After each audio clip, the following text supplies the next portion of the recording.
सत श्री अकाल, मैं कृष्ण सिंह, तुसीं देख रहे हो न्यूज़ 18 पंजाब। गल कर रहे हैं वंदे मातरम के 2 पैरिਆਂ की। कांग्रेस ने CWC की बैठक में एक बड़ा फैसला लिया कि 1937 के फैसले की पालना हुण कांग्रेस करेगी। यह रवायत 90 सालों तो चली आ रही है। कांग्रेस के प्रोग्राम के 2 ही पैरे वंदे मातरम के गाए जाते। कांग्रेस आंदी है कि वंदे मातरम साडियां भावनावां दे नाल जुड़िया होया है। महात्मा गांधी, नेताजी सुभाष चंद्र बोस दे नाल रविंद्रनाथ टैगोर दे वल्लों 1937 के विच कांग्रेस वर्किंग कमेटी वंदे मातरम ते गायन लई तय कीतियां पंक्तियां ही हुण पार्टी के समागमां विच गाईआं जाणगीआं। कांग्रेस ने सोनिया गांधी ते वंदे मातरम रखवाउण दी कोशिश के इल्जामां दा खंडन कीता है। कांग्रेस वर्किंग कमेटी राहीं पार्टी ने स्पष्ट कर दिता है कि मॉनसून इजलास के दौरान मोदी सरकार वल्लों वंदे मातरम दीआं पंक्तियां गाउण संबंधी पास कीते कानून की पार्टी अपने समागमां विच पालना बिल्कुल भी नहीं करेगी।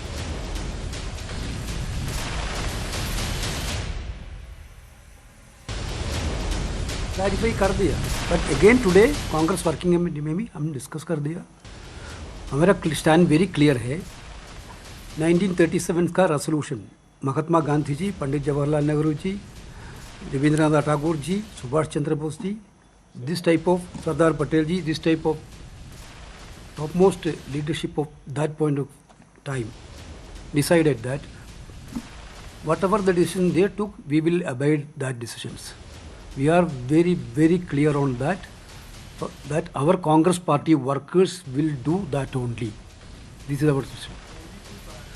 First 2 stands complete.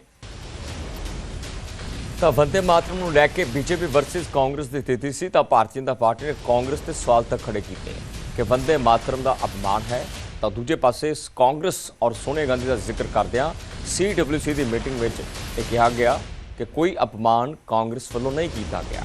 बाकायदा वो 1937 का वो कायदा निभाउणगे जिहड़ा कि सीधे तौर पर जिक्र किया गया और कांग्रेस नूं सीधे तौर पर फिर सवाल जिहड़े आ खड़े किए जा रहे हैं। तो कांग्रेस ते बीजेपी ने एक बार फिर तो वड्डा सवाल किया है, क्योंकि एक पासे कांग्रेस 90 साल की रवायत से कायम दस रही है, तो दूजे पासे बीजेपी इस विषय पर वड्डे सवाल फिर खड़े कर रही है, वो भी कांग्रेस और कांग्रेस की भूमिका से।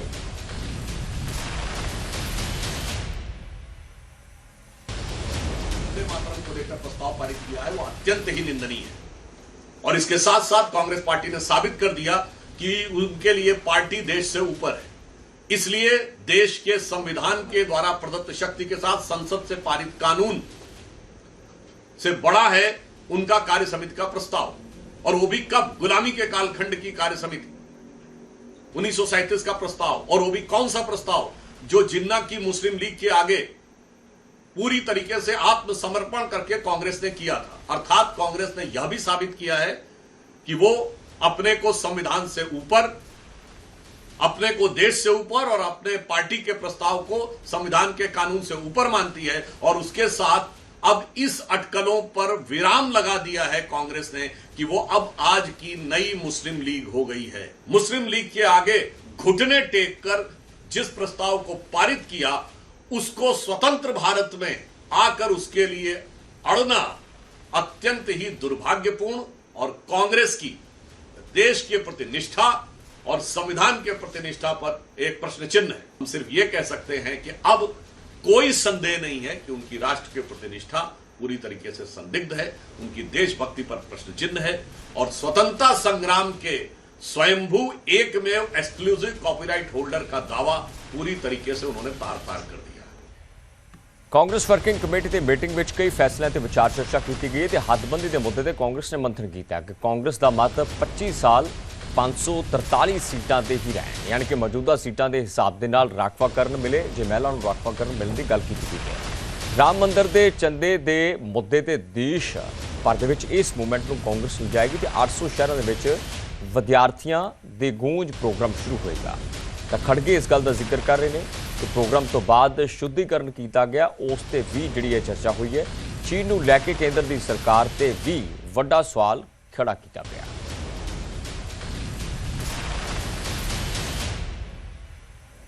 मैं एक बार फिर दोहरा दूं, कांग्रेस पार्टी की राय है कि मौजूदा लोकसभा की संख्या 543 है।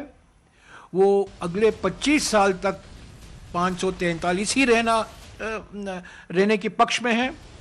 उसमें जो हर एक राज्य का हिस्सा है वही रहे अगले 25 साल तक, और इस 543 वाली लोकसभा में 1/3 महिला आरक्षण, जिसके लिए सितंबर 2023 को अधिनियम बना था और जो 16 अप्रैल 2026 को 3 साल बाद वो नोटिफाई हुआ, उसको लागू करने की मांग आज CWC ने किया।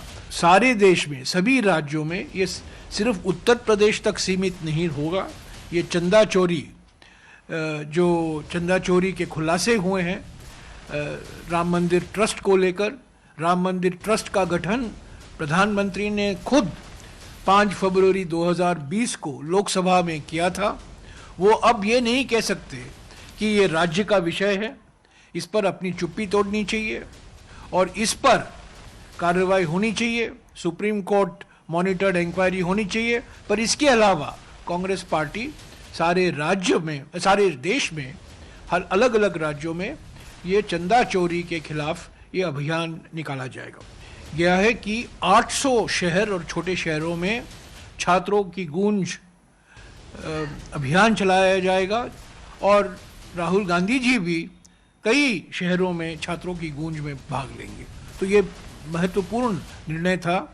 युवाओं को लेकर इस पर काफ़ी लंबी चर्चा हुई और राहुल जी ने और खड़गे जी ने हमारे 4 मुख्यमंत्री को कहा है कि अगले 1 महीने के अंदर अपने राज्यों में शिक्षा प्रणाली और परीक्षा प्रणाली में क्या सुधार की ज़रूरत है, जो आज का माहौल को मद्देनज़र रखते हुए उसके ऊपर एक रिपोर्ट कांग्रेस अध्यक्ष को वो पेश करेंगे।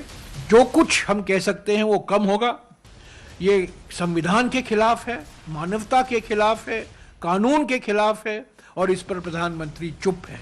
हल्द्वानी में जो शुद्धिकरण किया गया खड़गे जी के भाषण के बाद, ये बीजेपी के कार्यकर्ता इसमें जुड़े हुए थे, बीजेपी आरएसएस की इकोसिस्टम की संस्थाएं जुड़ी हुई थी और ये कहना कि ये कुछ लोगों ने ये किया, ये बिल्कुल गलत होगा। हकीकत ये है कि ये बीजेपी इसमें पूरी तरीके से शामिल थी और प्रधानमंत्री को माफ़ी मांगना चाहिए इस शुद्धिकरण पाप के लिए। ये एक पाप है, गोरा पाप है और ये संविधान के खिलाफ है। 19 जून 2020 को प्रधानमंत्री ने पब्लिकली चीन को एक क्लीन चिट दिया था। उस क्लीन चिट की वजह से हम कमज़ोर हुए हैं। जहां हमारे नागरिक जाया करते थे लद्दाख में, करीब 20-25 जगहों में अभी नहीं जा सकते। पेट्रोलिंग राइट हमारा घटा गया है और इसके अलावा भी अरुणाचल में भी चीन का आक्रमण हमें देखने को मिल रहा है। अलग अलग तरीके से वो आक्रमण हो रहा है। इस पर काफ़ी लोगों ने इस पर अपना खेद प्रकट किया। स्टूडेंट्स नाल जुड़न दे लई मोदी सरकार ने वड्डा प्लान कढ़िया। मोदी सरकार दा one day one university plan है और रोज़ यूनिवर्सिटी के स्टूडेंट्स नाल हुण गलबात होएगी जो मंत्री करनगे। विद्यार्थियों को सरकारी योजनावां तो जाणू करवाया जाएगा तो एक मंत्री एक यूनिवर्सिटी का दौरा करेगा तो मंत्री सीधा विद्यार्थियों दीयां गल्लां और समस्यावां सुणनगे ते उन्हां दे हल ते जोर देणगे।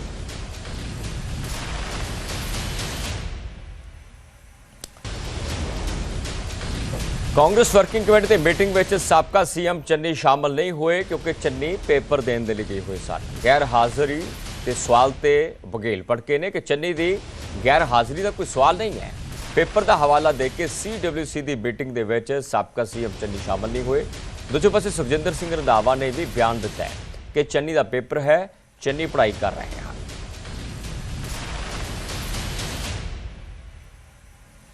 ये क्या बात हुई यार? क्योंकि कहीं भी खड़े हो जाना है। नहीं, ये क्या बात हुई है? इसमें कोई न्यूज़ है? ये भी न्यूज़ है कोई? नहीं, मैं ये जानना चाहता हूँ क्योंकि आज मीटिंग CWC की थी, वो नहीं आ पाई क्योंकि उन्होंने ये कहा कि सिर्फ मेरा MA का पेपर है। तो ठीक तो है, तो गलत बोल रहे हैं वो? नहीं, गलत तो नहीं। फिर इसमें न्यूज़ क्या है? इसमें न्यूज़ क्या है? सर, सबसे बड़ी बात ये है कि लोग पंजाब को लेकर प्लीज वो पढ़ रहा है, क्या बात कर रहे हो कि बहुत जरूरी नेशनल न्यूज़ है। ऐसी बातें कर रहे हो। आप सभी को पता है कि उसका उनका पेपर है। बेस्ट विशेष दे दीजिए सर। ਤਾਂ ਆਮ ਆਦਮੀ ਪਾਰਟੀ ਦੇ ਲੀਡਰ ਸਤਿੰਦਰ ਜੈਨ ਨੂੰ ਜੁਡੀਸ਼ੀਅਲ ਕਸਟਡੀ ਭੇਜਿਆ ਗਿਆ। 4 ਮੁਲਜ਼ਮਾਂ ਸਣੇ ਕੋਰਟ ਨੇ ਜੁਡੀਸ਼ੀਅਲ ਭੇਜਿਆ। ਰਾਓ ਸਾਹਿਬ ਨੇ ਕੋਰਟ ਦੇ ਵਿੱਚ ਉਹਨਾਂ ਨੂੰ ਪ੍ਰੋਡਿਊਸ ਕੀਤਾ ਗਿਆ। ਮੁਲਜ਼ਮਾਂ ਦੀ ਜ਼ਮਾਨਤ ਪਟੀਸ਼ਨ ਤੇ 25 ਅਗਸਤ ਨੂੰ ਸੁਣਵਾਈ ਹੋਏਗੀ। ACB ਐਂਟੀ ਕਰਪਸ਼ਨ ਬਿਊਰੋ ਨੇ ਸਤਿੰਦਰ ਜੈਨ ਨੂੰ ਗ੍ਰਿਫਤਾਰ ਕੀਤਾ ਔਰ ਸਤਿੰਦਰ ਜੈਨ ਕਹਿ ਰਹੇ ਨੇ ਕਿ ਪੰਜਾਬ ਇਲੈਕਸ਼ਨ ਕਰਕੇ ਉਹਨਾਂ ਨੂੰ ਫਸਾਇਆ ਗਿਆ। ਦਿੱਲੀ ਜਲ ਬੋਰਡ ਦੇ STP ਟੈਂਡਰ ਘੁਟਾਲਿਆਂ ਵਿੱਚ ਕਥਿਤ ਗੜਬੜੀ ਦੇ ਇਲਜ਼ਾਮਤ ਲੱਗੇ ਕਿ ਨਿੱਜੀ ਕੰਪਨੀਆਂ ਨੂੰ ਫਾਇਦਾ ਪਹੁੰਚਾਇਆ ਗਿਆ।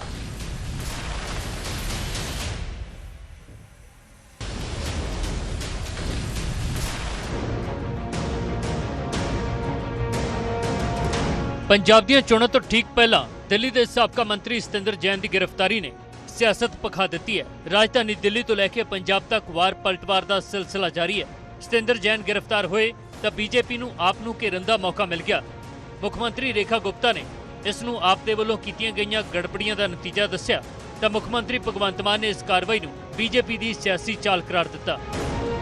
सब CAG रिपोर्टों पे कार्रवाई चल रही है, एजेंसीज अपना काम कर रहे हैं और जो बीज बोए हैं वो तो सामने आएंगे ही। तो सत्येंद्र जैन उस नाते से जो उन्होंने स्कैम किया था जल बोर्ड का, उसके नाते से जेल गए हैं और कार्रवाई चल रही है। BJP ਦਾ ਕੰਮ ਕਰਨ ਦਾ ਤਰੀਕਾ ਜੀ ਹੁਣ ਬੁਖਲਾਏ ਹੋਏ ਨੇ। ਪੰਜਾਬ ਦੇ ਵਿੱਚ ਉਹਨਾਂ ਦੇ ਪੈਰ ਨਹੀਂ ਲੱਗ ਰਹੇ, ਪੰਜਾਬ 'ਚ ਉਹਨਾਂ ਦੀ ਪਾਰਟੀ ਨੂੰ ਜ਼ਮੀਨ ਲੱਭ ਨਹੀਂ ਰਹੀ ਤੇ ਉਹ ਹੁਣ ਪੰਜਾਬ ਦੇ ਸਹਿ ਪ੍ਰਭਾਰੀ ਨੇ ਸਤਿੰਦਰ ਜੈਨ ਜੀ, ਇਹਨਾਂ ਨੂੰ ਫੜ ਲਓ। ਹੈ ਇੱਦਾਂ ਦਿੱਲੀ 'ਚ ਕੀਤਾ ਸੀ, ਸੰਜੇ ਸਿੰਘ ਨੂੰ ਉਹ ਪਾਰਲੀਮੈਂਟ 'ਚ ਬੋਲਦੇ ਸੀ, ਉਹਨਾਂ ਨੂੰ ਫੜ ਲਓ ਤੇ ਮਨੀਸ਼ ਸਿਸੋਦੀਆ ਨੂੰ ਫੜ ਲਓ। ਸੋ ਇਹ ਜਿਹੜੀਆਂ ਉਹ ਜਦ ਕਿ ਜਿਹੜੇ ਕੇਸ ਦੀ ਗੱਲ ਕਰਦੇ ਉਸ ਵੇਲੇ ਤਾਂ ਉਹ ਜੇਲ੍ਹ 'ਚ ਸੀਗੇ। ਦਿੱਲੀ ਦੀ ਰਾਉਜ਼ ਐਵਨਿਊ ਕੋਰਟ ਦੇ ਵਿੱਚ ਪੇਸ਼ੀ ਦੇ ਲਈ ਪਹੁੰਚੇ ਸਤਿੰਦਰ ਜੈਨ ਨੇ ਵੀ ਐਂਟੀ ਕਰਪਸ਼ਨ ਬਿਊਰੋ ਦੀ ਕਾਰਵਾਈ ਨੂੰ ਪੰਜਾਬ ਦੀਆਂ ਆਗਾਮੀ ਚੋਣਾਂ ਦੇ ਨਾਲ ਜੋੜਿਆ। आरोप लग रहे हैं पंजाब चुनाव की वजह से किया जा रहा है। 4 साल पुरानी FIR का आरोप लग रहे हैं पंजाब चुनाव की वजह से किया जा रहा है। 4 साल पुरानी FIR। ਆਪ ਸੁਪਰੀਮੋ ਅਰਵਿੰਦ ਕੇਜਰੀਵਾਲ ਨੇ ਦੇਸ਼ ਦੇ ਗ੍ਰਹਿ ਮੰਤਰੀ ਅਮਿਤ ਸ਼ਾਹ ਤੇ ਏਜੰਸੀਆਂ ਦੀ ਦੁਰਵਰਤੋਂ ਦੇ ਇਲਜ਼ਾਮ ਲਾਏ। ਉਹਨਾਂ ਲਿਖਿਆ, ਐਂਟੀ ਕਰਪਸ਼ਨ ਬਿਊਰੋ ਦੇ ਇੱਕ ਅਧਿਕਾਰੀ ਨੇ ਖੁਲਾਸਾ ਕੀਤਾ ਕਿ ਸਵੇਰ ਤੱਕ ਸਤਿੰਦਰ ਜੈਨ ਨੂੰ ਗ੍ਰਿਫਤਾਰ ਕਰਨ ਦਾ ਕੋਈ ਪਲਾਨ ਨਹੀਂ ਸੀ। ਫਿਰ ਦੁਪਹਿਰ ਨੂੰ ਅਮਿਤ ਸ਼ਾਹ ਜੀ ਦਾ ਸਿੱਧਾ ਫੋਨ ਆਇਆ ਕਿ ਗ੍ਰਿਫਤਾਰ ਕਰ ਲਓ। ਉਦੋਂ ਹੀ ਗ੍ਰਿਫਤਾਰੀ ਹੋਈ। ਅਮਿਤ ਸ਼ਾਹ ਜੀ ਦੱਸਣ ਕਿ ਉਹਨਾਂ ਨੇ ਸਤਿੰਦਰ ਜੈਨ ਨੂੰ ਗ੍ਰਿਫਤਾਰ ਕਰਨ ਦੇ ਲਈ ਜਾਂਚ ਏਜੰਸੀ ਤੇ ਦਬਾਅ ਕਿਉਂ ਪਾਇਆ। ਹੁਣ ਤੁਹਾਨੂੰ ਦੱਸਦੇ ਹਾਂ ਕਿ ਆਖਿਰਕਾਰ ਪੂਰਾ ਮਾਮਲਾ ਕੀ ਹੈ। ਸਤਿੰਦਰ ਜੈਨ ਦੇ ਖਿਲਾਫ ਭ੍ਰਿਸ਼ਟਾਚਾਰ ਰੋਕੂ ਕਾਨੂੰਨ ਦੇ ਤਹਿਤ FIR ਦਰਜ ਹੋਈ। 11 ਮਈ 2024 ਨੂੰ ਮਾਮਲਾ ਦਰਜ ਕੀਤਾ ਗਿਆ। ਸਤਿੰਦਰ ਜੈਨ, ਜਲ ਬੋਰਡ ਦੇ ਸਾਬਕਾ CEO ਸਮੇਤ 6 ਲੋਕਾਂ ਨੂੰ ਗ੍ਰਿਫਤਾਰ ਕੀਤਾ ਗਿਆ। ਦਿੱਲੀ ਜਲ ਬੋਰਡ ਦੀ ਸੀਵਰੇਜ ਟ੍ਰੀਟਮੈਂਟ ਪਲਾਂਟ ਟੈਂਡਰਾਂ ਦੇ ਵਿੱਚ ਕਥਿਤ ਗੜਬੜੀ ਦੇ ਇਲਜ਼ਾਮ ਲੱਗੇ ਨੇ। ਖਾਸ ਕੰਪਨੀ ਨੂੰ ਫਾਇਦੇ ਦੇਣ ਦੇ ਲਈ ਟੈਂਡਰਾਂ ਦੀਆਂ ਸ਼ਰਤਾਂ ਬਦਲੀਆਂ ਗਈਆਂ ਅਤੇ ਸਾਬਕਾ CEO ਤੇ 1.52 ਕਰੋੜ ਰੁਪਏ ਦੀ ਰਿਸ਼ਵਤ ਲੈਣ ਦਾ ਇਲਜ਼ਾਮ ਲੱਗਿਆ। ਬੇਸ਼ੱਕ ਮਾਮਲਾ ਦਿੱਲੀ ਜਲ ਬੋਰਡ ਦੇ STP ਟੈਂਡਰ ਦੇ ਨਾਲ ਜੁੜਿਆ ਹੈ, ਪਰ ਚੋਣ ਵਰ੍ਹਾ ਹੋਣ ਕਰਕੇ ਇਸ ਗ੍ਰਿਫਤਾਰੀ ਦਾ ਪੰਜਾਬ ਦੀ ਸਿਆਸਤ ਤੇ ਸਿੱਧਾ ਅਸਰ ਦਿਖ ਰਿਹਾ ਹੈ। ਇਸ ਪੂਰੇ ਐਕਸ਼ਨ ਨੂੰ ਲੈ ਕੇ ਪੰਜਾਬ ਦਾ ਸਿਆਸੀ ਅਖਾੜਾ ਕਿੰਨਾ ਬਦਲੇਗਾ, ਇਹ ਦੇਖਣਾ ਅਹਿਮ ਰਹੇਗਾ। ਚੰਡੀਗੜ੍ਹ ਤੋਂ ਹਰਸਿਮਰਤ ਪੌਲ ਦੀ ਰਿਪੋਰਟ, News 18।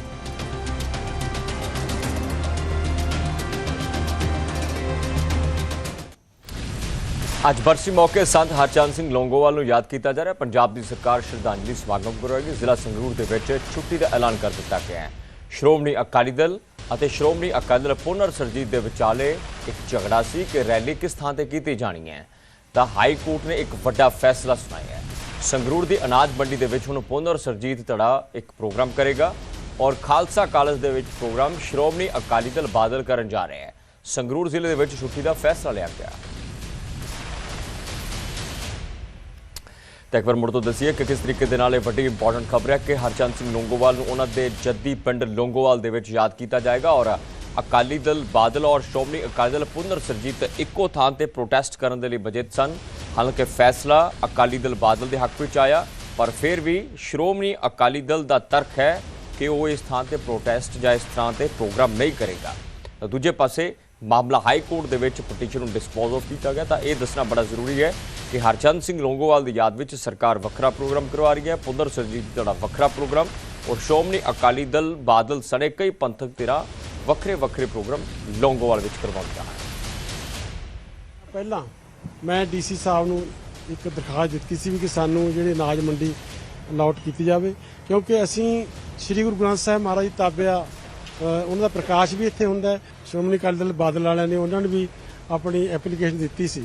ਇਹ ਪ੍ਰਸ਼ਾਸਨ ਨੇ ਫੈਸਲਾ ਕੀਤਾ ਕਿ ਪ੍ਰਸ਼ਾਸਨ ਨੇ ਔਰ ਇਹ ਫੈਸਲਾ ਕਰਤਾ ਕਿਉਂਕਿ ਅਸੀਂ ਦੱਸਿਆ ਸੀ ਕਿ ਅਸੀਂ ਸ਼੍ਰੀ ਗੁਰੂ ਗ੍ਰੰਥ ਸਾਹਿਬ ਮਹਾਰਾਜ ਦੀ ਜਿਹੜੀ ਹੈ ਤਾਬਿਆ ਵਿੱਚ ਸਾਰੀ ਇਹ ਪ੍ਰੋਗਰਾਮ ਕਰਦੇ ਹਾਂ। ਉਹਨਾਂ ਦਾ ਪ੍ਰਕਾਸ਼ ਹਮੇਸ਼ਾ ਇੱਥੇ ਹੁੰਦਾ ਹੈਗਾ, ਸੋ ਉਹਦੇ ਲਈ ਸਾਨੂੰ ਚਾਹੀਦਾ ਕਿ ਸ਼ੈੱਡ ਵੀ ਹੋਣੇ ਚਾਹੀਦੇ। ਬਹੁਤ ਵੱਡਾ ਵਿਸ਼ਾਲ ਜਿਹੜਾ ਇੱਥੇ ਇਕੱਠ ਹੋਣ ਜਾ ਰਿਹਾ ਸ਼ਰਧਾਂਜਲੀ ਸਮਾਰੋਹ ਆਇਆ, ਜਿਹਦੇ ਵਿੱਚ ਸਾਰੇ ਵੱਡੇ ਲੀਡਰ ਨੇ ਜਿਹੜੇ ਸਾਡੇ ਸ਼੍ਰੋਮਣੀ ਅਕਾਲੀ ਦਲ ਪੰਥਕ ਦੇ ਪ੍ਰਧਾਨ ਨੇ ਗਿਆਨੀ ਹਰਪ੍ਰੀਤ ਸਿੰਘ ਜੀ, ਸਮੁੱਚੀ ਸਾਡੀ ਲੀਡਰਸ਼ਿਪ, ਹੋਰ ਵੀ ਬਹੁਤ ਸਾਰੀਆਂ ਜਿਹੜੇ ਲੀਡਰ ਨੇ ਇੱਥੇ ਪਹੁੰਚ ਰਹੇ ਨੇ। ਇੱਕੋ ਜਗ੍ਹਾ ਦੋ ਪਾਰਟੀਆਂ ਦੀਆਂ ਵੱਡੀਆਂ ਰੈਲੀਆਂ ਨੂੰ ਇਜਾਜ਼ਤ ਕਿਹਨੇ ਦਿੱਤੀ ਪ੍ਰੋਗਰਾਮ ਕਰਨ ਦੀ?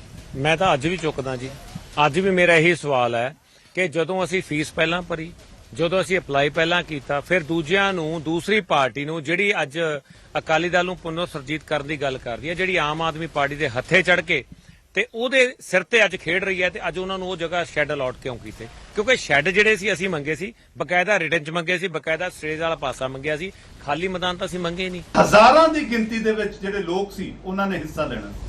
ਇਸ ਗੱਲ ਤੋਂ ਸਰਕਾਰ ਤੇ ਪੁਨਰ ਸੁਰਜੀਤ ਦੋਏ ਘਬਰਾਏ ਤੇ ਹੱਥ ਮਿਲਾ ਕੇ ਸ਼੍ਰੋਮਣੀ ਅਕਾਲੀ ਦਲ ਦੇ ਖਿਲਾਫ ਸਾਜ਼ਿਸ਼ਾਂ ਸ਼ੁਰੂ ਕਰਤੀਆਂ, ਤੇ ਜਿਹੜਾ ਸ਼ੈੱਡ ਅਨਾਜ ਮੰਡੀ ਦੇ ਵਿੱਚ ਸ਼੍ਰੋਮਣੀ ਅਕਾਲੀ ਦਲ ਨੂੰ ਅਲਾਟ ਹੋਇਆ ਸੀ, ਉਹਨੂੰ 15 ਅਗਸਤ ਛੁੱਟੀ ਵਾਲੇ ਦਿਨ ਇੱਕ ਨੋਟੀਫਿਕੇਸ਼ਨ ਜਾਰੀ ਕਰਕੇ ਕੈਂਸਲ ਕਰ ਦਿੱਤਾ ਗਿਆ।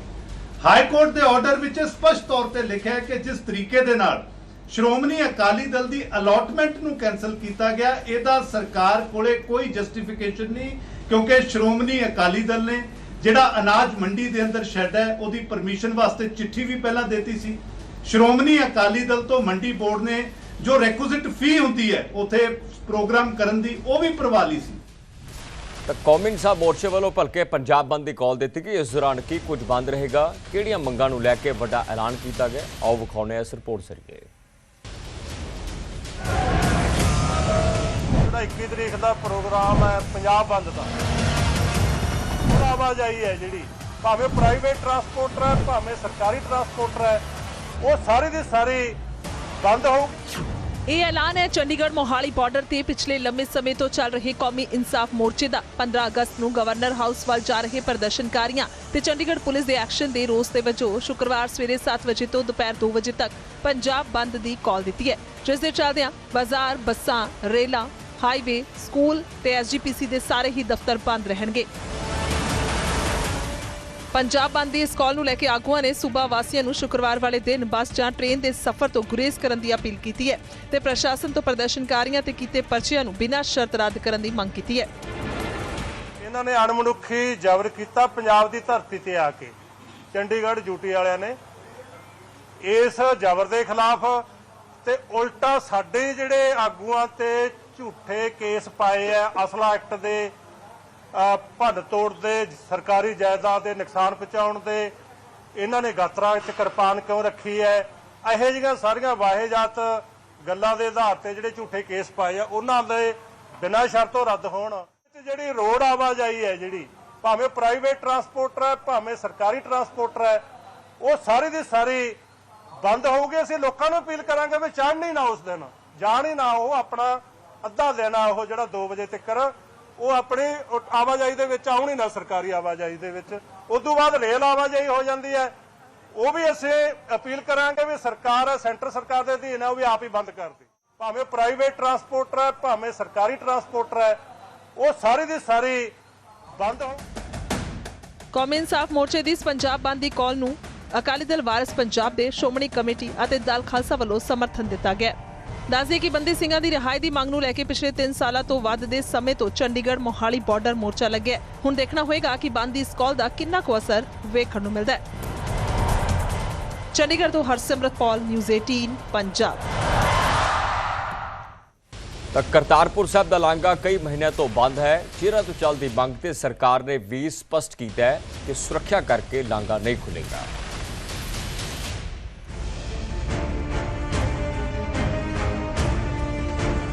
ਜਿਨ੍ਹਾਂ ਗੁਰਧਾਮਾਂ ਨੂੰ ਪੰਥ ਤੋਂ ਵਿਛੋੜਿਆ ਗਿਆ, ਉਨ੍ਹਾਂ ਗੁਰਧਾਮਾਂ ਦੇ ਦਰਸ਼ਨ ਦਿਦਾਰੇ ਲਈ ਸਿੱਖ ਰੋਜ਼ਾਨਾ ਗੁਰੂ ਸਾਹਿਬ ਅੱਗੇ ਅਰਦਾਸ ਅਰਜ਼ੋਈ ਕਰਦੇ ਨੇ। ਹੁਣ ਇਸ ਲਾਂਘੇ ਨੂੰ ਖੋਲ੍ਹਣ ਲਈ ਸਿੱਖ ਰਾਜਸੀ ਸਫਾ ਦੇ ਵਿੱਚ ਜ਼ੋਰ ਅਜ਼ਮਾਇਸ਼ ਕਰ ਰਹੇ ਨੇ। ਬੀਤੇ ਦਿਨੇ ਦਿੱਲੀ ਦੇ ਵਿੱਚ ਪਾਕਿਸਤਾਨੀ ਹਾਈ ਕਮਿਸ਼ਨ ਦੇ ਅਧਿਕਾਰੀਆਂ ਨੂੰ ਐਸਜੀਪੀਸੀ ਦਾ ਵਫਦ ਮਿਲਿਆ। ਪਾਕਿਸਤਾਨ ਜਾਣ ਵਾਲੇ ਜਥਿਆਂ ਲਈ ਕਈ ਮੰਗਾਂ ਰੱਖੀਆਂ ਗਈਆਂ। ਉੱਥੇ ਕਰਤਾਰਪੁਰ ਲਾਂਘੇ ਦਾ ਮਸਲਾ ਵੀ ਪਾਕਿਸਤਾਨ ਸਰਕਾਰ ਦੇ ਸਾਹਮਣੇ ਰੱਖਿਆ ਗਿਆ ਸੀ, ਜਿਸ ਤੋਂ ਬਾਅਦ ਭਾਰਤ ਦੇ ਵਿਦੇਸ਼ ਮੰਤਰਾਲੇ ਦਾ ਰਸਮੀ ਤੌਰ ਤੇ ਬਿਆਨ ਆਇਆ। MEA ਨੇ ਕਿਹਾ ਹੈ ਕਿ ਕੋਰੀਡੋਰ ਦੀਆਂ ਸੇਵਾਵਾਂ ਹਾਲੇ ਵੀ ਸਸਪੈਂਡ ਨੇ। ਮੌਜੂਦਾ ਸੁਰੱਖਿਆ ਹਾਲਾਤਾਂ ਦੇ ਮੱਦੇਨਜ਼ਰ ਕੋਰੀਡੋਰ ਨੂੰ ਬੰਦ ਕਰਾਉਣ ਦਾ ਵੀ ਫੈਸਲਾ ਲਿਆ ਗਿਆ। Every year, as you know, there is a bilateral arrangement between the two countries under which our jathas, Sikh jathas visit pilgrimage sites in Bangladesh, in Pakistan, beg your pardon. On the Kartarpur corridor issue, we had recently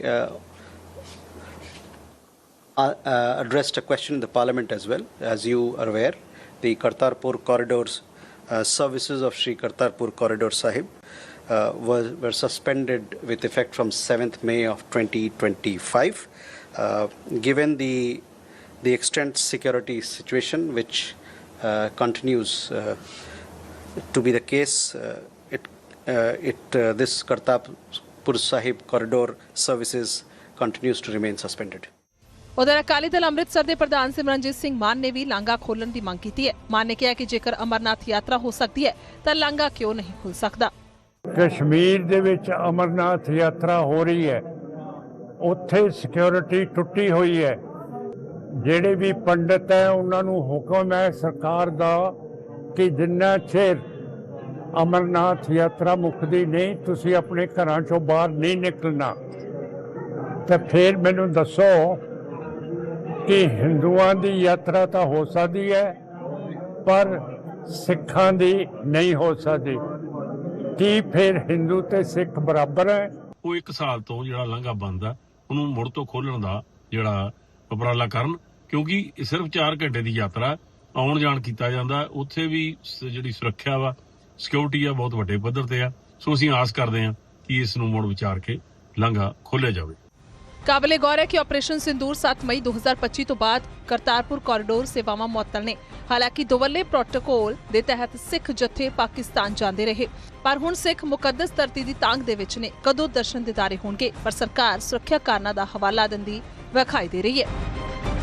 desk ਤੋਂ bureau report, news 18।